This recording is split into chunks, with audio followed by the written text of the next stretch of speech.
My name is Michelle Demir, and I am one of the heritage pioneers of Grand Junction. This part 2 focuses on the history of the Paddington Arm of the Grand Junction Canal and the history of the Regent's Canal, as these two canals form a junction in North Paddington. The Grand Junction Canal, running from Birmingham to the River Thames at Brentford, where the branch from Hayes to Paddington, was officially opened in 1801. The Paddington Arm of the Grand Junction Canal was to terminate at the New Road in the parish of Paddington. Nowadays, the New Road is the Marylebone Road. The parish of Paddington was an ancient parish in the county of Middlesex, governed by an administrative vestry. The Act of Parliament authorising the construction of the Grand Junction Canal was passed in 1795 and work started the same year. William Preed, the MP for St Ives and later Banbury, had steered the Grand Junction Canal Bill through Parliament in 1793. Paddington lay north of Hyde Park and extended to Westbourne Green and Bayswater in the west, to Edgware Road in the east, Mayday Hill in the north, and Tyburnia, nowadays called Marble Arch, in the south. Running westwards through Westbourne Green and Mayday Hill, parallel with the Harrow Road, was to be built the Paddington Arm of the Grand Junction Canal. William Jessop was a chief engineer, with James Barnes responsible for most of the construction work of the Paddington Arm of the Grand Junction Canal. Construction works began at Bull's Bridge, nowadays called Norwood, and headed towards North Paddington, which was then a sleepy village on the outskirts of West London. The Paddington Arm of the canal provided the transport infrastructure to bring bulky goods easily and cheaply from the industry of the Midlands and north of England to the edge of London. In 1801, a canal pool was created at an existing expanse of water, originally called Paddington Broadwater. A small island was constructed to make a roundabout at the centre of the canal pool, and this pool would later, in the forthcoming decades, become the junction of the Grand Junction Canal and the Regent's Canal. The Paddington Arm was fed by water in the Brent Reservoir, popularly called the Welsh Harp, in a section of the Edgware Road near Hendon. The Welsh Harp was created in the 1830s by damming the River Brent, so there would be water on hand to top up the Paddington Arm when its water level got low.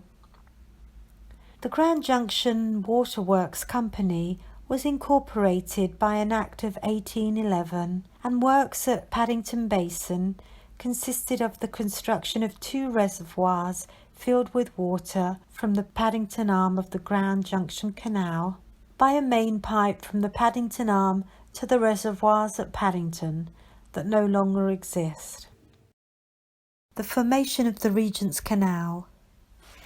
In 1806, John Nash and James Morgan were appointed architects to the Department of Woods and Forests, a government ministry.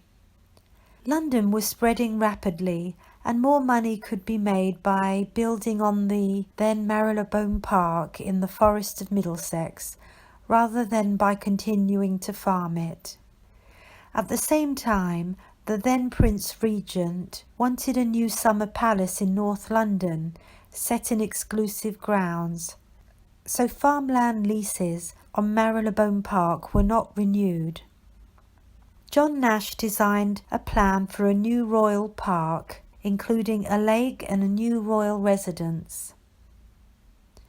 Marylebone Park, which was then a royal hunting ground, would be designed to become the Regent's Park and named after the Prince Regent, later King George IV. 48 Regency villas were built inside the new Royal Park, with a series of grand Regency terraces around it. Nash initially envisaged a scenic waterway passing through the park, feeding an ornamental lake, and agreed to a proposal to allow a new canal basin to be built inside the new Royal Park. But when Nash realised that cargo barges might spoil the tranquillity of residents in their grand villas, he changed his plan, with the canal instead passing along the northern boundary of the park, hidden in a deep cutting. The Regent's Canal Act was passed in 1812, and the Regent's Canal Company was formed to build and operate it. Nash's assistant, James Morgan, was appointed as the Regent's Canal chief engineer. There were a few serious setbacks in its construction.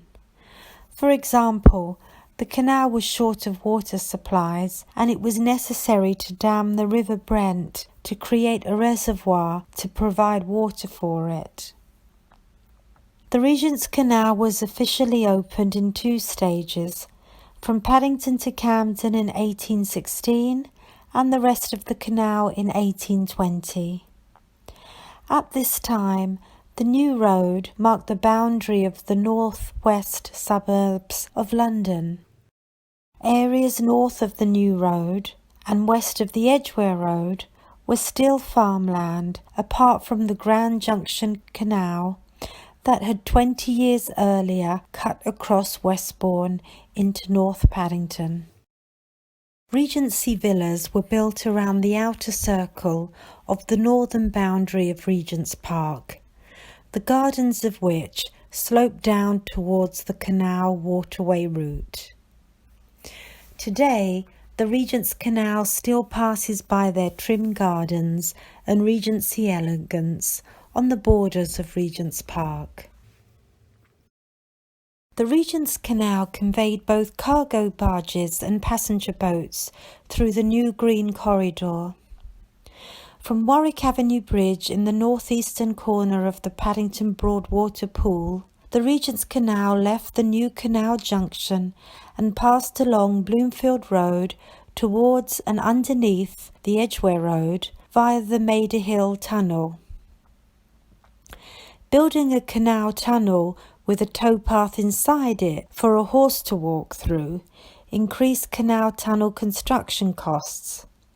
So many canal tunnel builders skipped the tunnel towpath and made their canal tunnels just for barges and narrowboats. Legging was the most common technique for getting a boat through a tunnel, albeit one that was dangerous in such dark, closed-in spaces. Legging was the act of moving a narrowboat through a canal tunnel while lying on your back, either atop the boat or on a plank jutting out at both sides, and walking along the tunnel's roof or walls. The Mayday Tunnel was built without an internal towpath, and boats were legged through it. The Regent's Canal Company cut the Regent's Canal from Paddington Broadwater Canal Junction to Limehouse in the east of London to link as many of the city's industrial areas as possible, as well as to provide the shortest possible route to the River Thames. When completed in 1820, it extended the Paddington Arm of the Grand Junction Canal across to the City of London and on to the Port of London on the River Thames. The Regent's Canal was an instant success, with both industrial warehouses and residential housing springing up around it. Canal traffic on the Regent's Canal increased, but as a consequence, the wharves at Paddington Basin were practically killed off as business was lost to wharves at City Road Basin closer to the River Thames docks. And by the time the Regent's Canal was nationalised in 1948, commercial traffic on the canal had largely reduced and was beginning to die out altogether. With the meeting of the Paddington Arm of the Grand Junction Canal and the Regent's Canal at Paddington Broadwater, a junction of two canals was formed.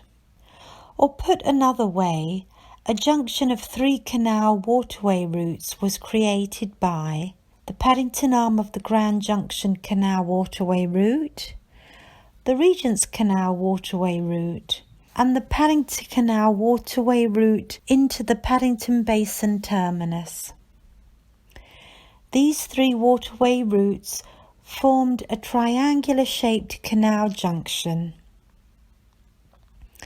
Paddington Broadwater and the small island at the centre of the canal pool was renamed Brownings Pool and Brownings Island after the Victorian poet and playwright Robert Browning, who lived at Beauchamp Lodge, 19 Warwick Crescent, overlooking the pool from 1861 to 1868. It was here that he wrote The Ring and the Book. The name change reflected the gentrification of the area at a time when there was a social divide between the top hat and tailed Victorian gentry and working class people and boatmen. The canal pool name change was a move against the common names that had previously illustrated what people had thought of the area. With competition from the railways in the second half of the 19th century and improvements in roads and vehicle technology in the early part of the 20th century, this meant train and lorry transportation had become a major threat to canal transportation. The owners of the Grand Junction Canal Company and the Regent's Canal Company agreed that amalgamation was the best way to keep the canals alive, so together created the Grand Union Canal in 1927.